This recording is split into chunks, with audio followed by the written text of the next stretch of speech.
really look at each drug in isolation because they all have the same characteristics, which is why I like this tabular format. It sort of appeals to the OCD in me as well.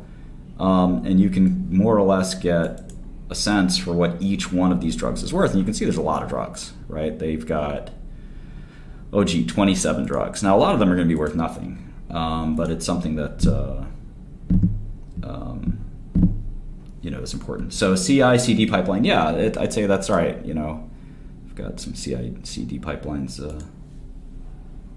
running right now. So I'm glad you said that. We got a computer programmer asking about continuous integration, continuous deployment.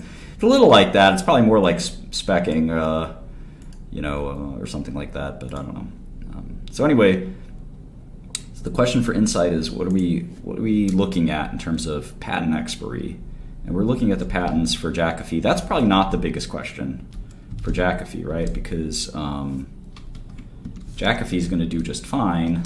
But it's going to go generic at some point. So let's even assume, it doesn't really even matter what we assume Jakafi is going to do for the next 3 or 4 years. And remember, this is mostly pure profit.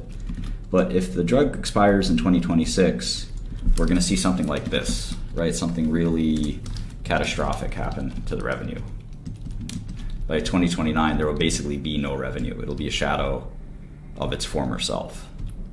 So that's something to sort of keep in mind. That when a drug goes generic, to me it's a sad occasion. I know some people in government really didn't like it when I said that. I think Elizabeth Warren was really upset. I said that every time a drug goes generic, I cry. Because it's a fallen friend. Of course, I'm a fan of the drug industry, and I think drugs are wonderful things for society, and they've changed the world. But that's not always a popular perspective. So in any event, yeah, the revenue drops, not for depreciation and stuff like that. I do have a Bloomberg terminal. It's just not that useful. I'm also making a Bloomberg competitor, so keep that in mind. Anyway, let's go to the patents here. Here's this patent. Heteroaryls. So the aryls are nitrogen-containing molecules. Let's see real quick. Aryl functional group. No, aryls are just benzene groups. I'm sorry, I was thinking of a different thing. Aryls are any benzene radical group. It's still early for me. What was I thinking of? AZA.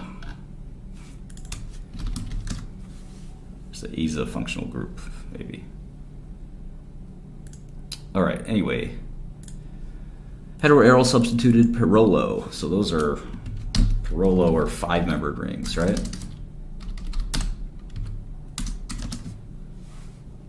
No, they're fused 5-member with a... Oh, maybe it is. I thought it was... Yeah, there we go. 5-member ring, pyrrole. All right, I'm not that bad. It's just a 5-membered ring with the nitrogen there. And pyridine, we know what that is. And heteroaryl substituted pyrrolo 2,3-B pyrimidines. So pyridines and pyrimidines. So these pretty basic molecules. This looks like the founding composition or matter patent, although it looks like a species patent. So they actually have the exact molecule, 3-cyclopentyl, which is 5-membered carbon ring, unsaturated, 3,4,7-H pyrrolo pyrimidine with pyrosyl propane nitrile, propane nitrile. So I can sort of envision this molecule as I speak. But this is sort of a composition or matter patent. This says this specific drug, right? This exact medicine is what I am saying we invented. And so here's the pyrrole pyrimidine.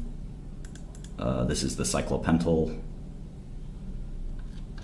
So there's some substituents that they enumerate here, but at the end they get to one specific drug. Here it is. This is that nitrile, or not quite yet. There's still that Y group there, so maybe it's not quite there yet. And they talk about the synthesis, which is not really relevant.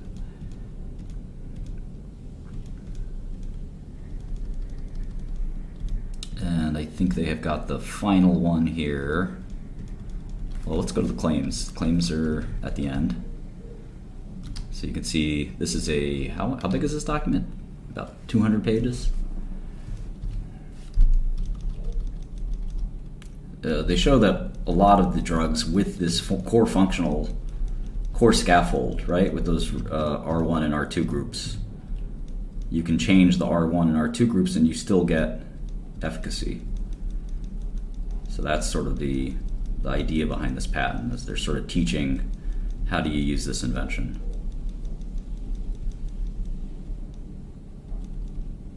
I guess the aryl group is substituted, but I don't know. Let's see. Let's say heteroaryl. All right, so anyway, enough chemistry. I don't think that's what matters here. I think what matters here is this. And this is the patent, right? So this expires 12/24/2027.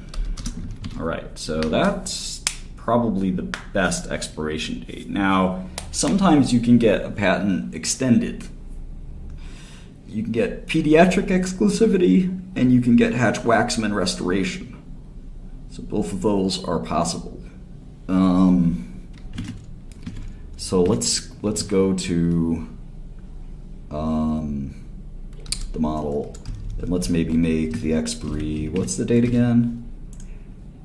They're saying 12/24/2027. All right, so they get one more year here, and then on basically January 1st, right?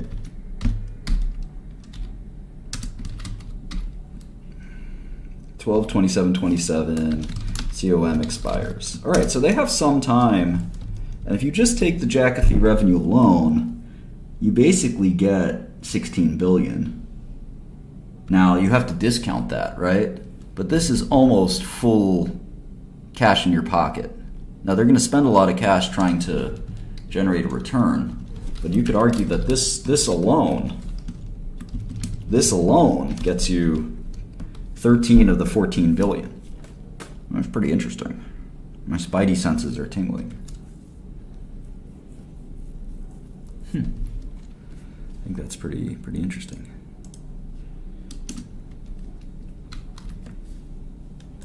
Some people say I look like Tobey Maguire, so I'll take it as a compliment. What's today's date?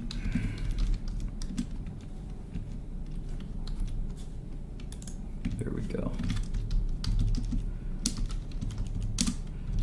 All right.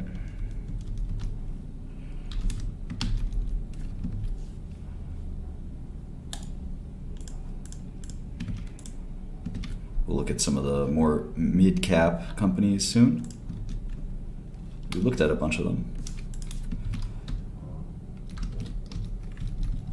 But yeah, Insight would be the 35th biggest biopharma.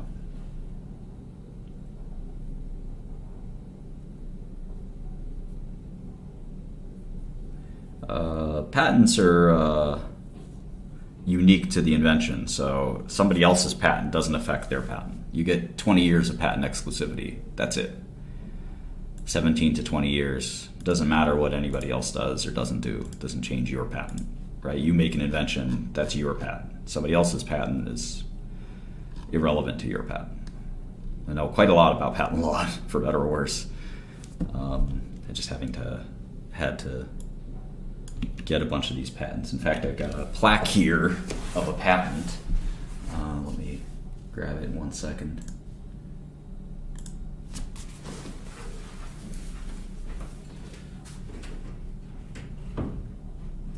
It won't come off the wall.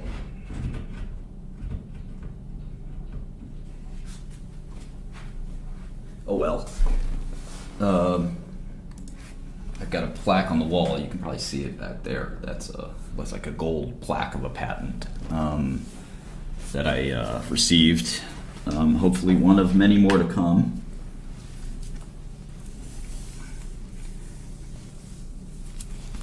So anyway, I'm a budget Toby Maguire. No, he's a budget Martin Shkreli. Get the fuck out of here. I'm